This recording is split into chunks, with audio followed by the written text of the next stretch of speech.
মাছের ডিম তো অনেকভাবেই রান্না করা যায়। আজ বানিয়ে দেখাবো আলু দিয়ে মাছের ডিমের ঝাল।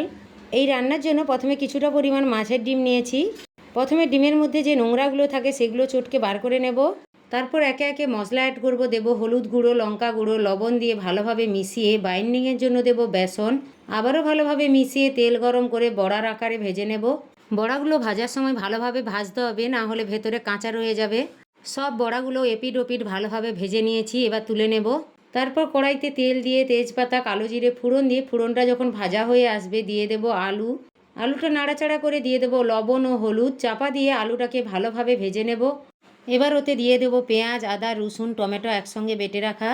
ভালোভাবে আলুটা কষিয়ে নিয়ে দিয়ে দেব হলুদ গুঁড়ো, লঙ্কা গুঁড়ো, ধনে গুঁড়ো, জিরে গুঁড়ো আর কাশ্মীরি লঙ্কা গুঁড়ো দিয়ে ভালোভাবে মশলাটা কষিয়ে নিয়ে দিয়ে দেব পরিমাণ মতো জল।